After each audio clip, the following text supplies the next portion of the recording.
How's it going? My name is James and I'm back with another VPN review. This time we'll be taking a look at VyprVPN's paid premium service. And this video is going to be fairly comprehensive. We'll be taking you through choosing a paid subscription, downloading and installing the VPN on your desktop or mobile device, and finally reviewing VyprVPN and giving you our impressions on the service. So, as usual, I hope you find this video useful. With the wealth of VPNs out there, it can be challenging to figure out exactly which one deserves your money. VyprVPN makes a splash in the VPN meta with its proprietary high-performance protocol. They call it Chameleon, and it's backed by its company's fierce stance as an advocate for online privacy.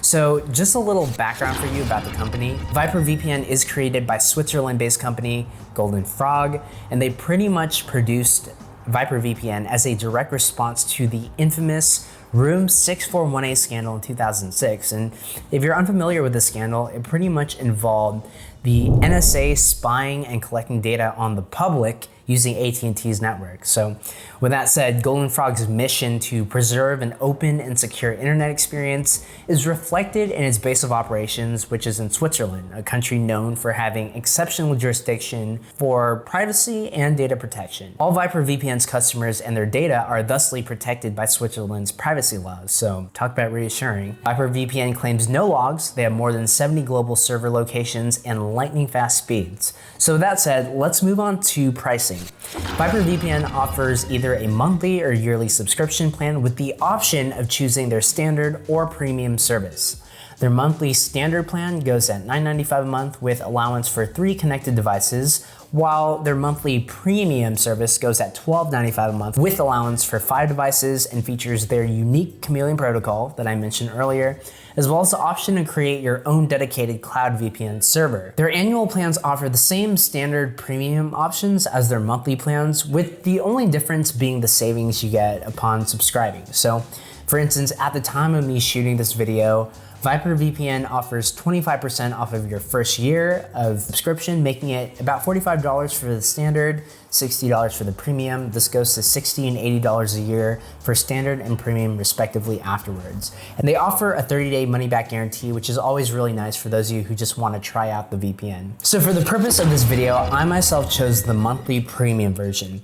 I don't typically have the need to connect a ton of devices to my VPN service, but I mainly chose the premium plan for the Chameleon protocol. Unfortunately, the standard version doesn't come with this protocol, which I feel like it's kind of a bummer because this is one of VyprVPN's strongest features, at least one of their most unique features. So with that said, once you choose your plan, you'll then create a Golden Frog account and enter your payment details. Use standard credit cards, PayPal, as well as UnionPay. They're all accepted. Upon entering your payment info and confirming, you're then taken to a confirmation page that tells you to check out your email. And then from that email, you'll receive a confirmation code and link to proceed to your account portal, and then you'll be able to download the VyprVPN from there. The client is available on Windows, Mac, iOS, Android with router and TV support as well. And in my experience, installing the client for desktop and mobile was a breeze. On the Windows installation, one thing to note though is that if you don't already have a tapped V9 network adapter, it will ask you to install it. This is pretty much just an interface that provides the functionality needed by various VPN clients to create an actual VPN connection. On the other hand, installing VyprVPN on iOS is simply a matter of hopping onto the App Store, searching up the VyprVPN app, and then giving it a download. So now that we have the VyprVPN app installed on our desktop or mobile device, or both, we're going to be taking a closer look at the app and its user interface. And right off the bat, one of my favorite things about VyprVPN is that the UIs are almost exactly alike on either platform. I'm personally using Windows and iOS, and it's just super nice to have an app that's consistent on both platforms. That way, if you end up taking advantage of the service on Windows, Mac, or iOS, what have you, which I assume most people will, you don't have to learn a completely different app, and it just makes getting a VPN connection that much easier either way. So the only difference between the desktop and the mobile apps though is the amount of customization features, which we'll get into shortly. So after logging into the VPN, you'll see the home screen, and in my opinion, the UI as a whole is one of the most simple and well-organized UIs out there. The home or connection screen features a drop-down menu to select your server locations, a connect button, and 2 other menus to navigate to, servers, and customize. And again, this is the same exact for mobile. Clicking on the drop-down menu or the servers icon in the bottom right-hand corner will take you to the servers menu, which displays all the server locations as well as their ping. Like most VPNs, you can drop a location to start a favorite it pushes it to the top of the list, as well as search for servers by name. Navigating over to the Customize button will then bring you to the customization screen, where all the options are neatly laid out. Each customizable option has a respective submenu that will let you tweak VyprVPN to your specification. I will say this is where the iOS version drops off because there are only two options here, and that's the ability to enable or disable public Wi-Fi protection and auto reconnect.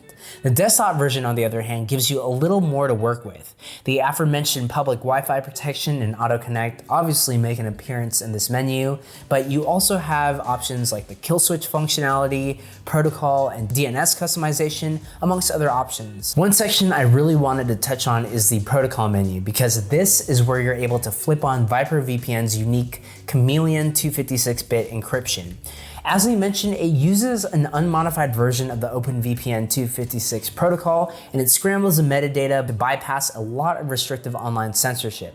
On top of this, you also have the option to connect via more common protocols like OpenVPN and L2TP. Aside from this, you can customize which domain name servers VyprVPN uses. I personally wouldn't change this up unless you have a specific need to use a third-party DNS. Mostly because Golden Frog owns and manages all of their own VPN servers, which definitely adds to your data and privacy. So speaking of security, we're gonna now pivot into our security tests. As mentioned before, privacy and security seem to be the central guiding mission statement behind Golden Frog's VPN service, and it doesn't disappoint in this regard because VyprVPN held up well in our basic security tests. This includes IP, WebRTC, and DNS leak tests. These tests were conducted on IPleak.net as well as DNSleakTest.com for redundant DNS testing. Unlike other VPNs we've tested so far, one of the more interesting factors to come up in our testing is the presence of various DNS servers located throughout the United States that appear even whilst connected to a worldwide server like Argentina, for instance. In previous cases, IPleak.net would typically yield only one DNS address whilst connected to a different VPN service, but in VyprVPN's case, 2 or 3 would show up. And I'm not entirely sure if this is the Chameleon protocol at work, but either way, I tested servers located worldwide and in the US, and there wasn't any instance of my actual public IP address leaking. This was further reinforced by the tests I ran on DNS leak tests, again showing no positive results from my public IP. Another security feature we mentioned earlier is the fact that VyprVPN really enforces their no-log policy. This is to the point where they've commissioned public third-party audits to verify and assess their log claims. In November 2018, Leviathan Security conducted an audit on the company, and Golden Frog freely released the results to the public. The PDF is actually accessible on their websites. Other VPNs like Nord and Express have also recently gone to similar lengths to solidify their no-log claims, but especially in VyprVPN and Golden Frog's case, it's in definite alignment with their stance towards data protection. So all in all, VyprVPN definitely passes our basic security tests, and as we mentioned, with Golden Frog's strong advocacy for user privacy and their deliberate presence in a data protection friendly country like Switzerland, VyprVPN is hands down one of the most secure VPNs we've tested so far. So next up, we'll be testing VyprVPN speed, and like I mentioned before, it's difficult to get an exact measurement of a VPN's true speed just because of how volatile in nature they can be, with elements like time of day, server load, and your own personal connection factoring into the testing speeds.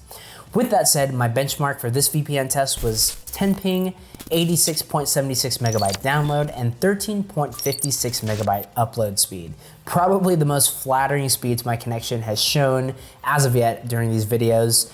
As usual, I tested the VPN in 4 servers located in the United States, including Seattle, Miami, San Francisco, and Houston. Unsurprisingly, San Francisco, being the closest to my actual location in Los Angeles, performed the best with 22 ping, 43.84 meg download, and 10.9 meg upload.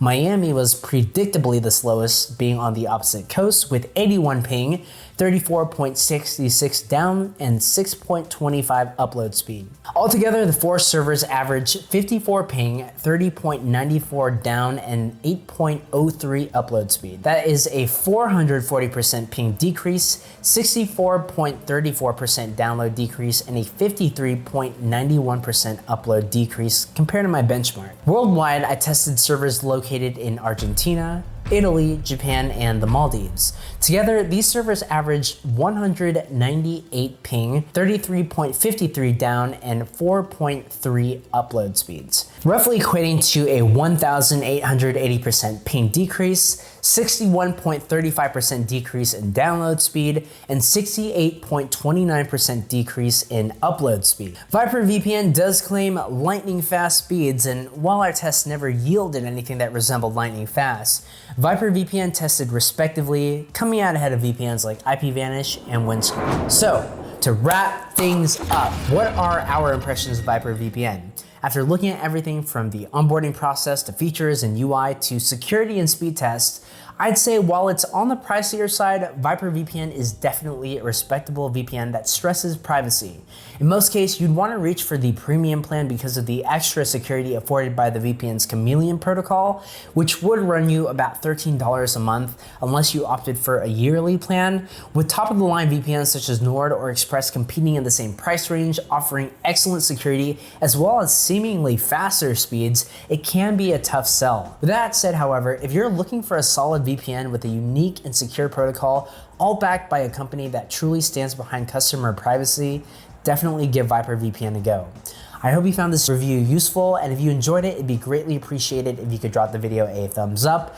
Let us know in the comment section down below what other VPNs you'd like us to take a closer look at next, and if you haven't done so already, make sure to subscribe. Again, I'm James, and I will catch you on the next one. Peace!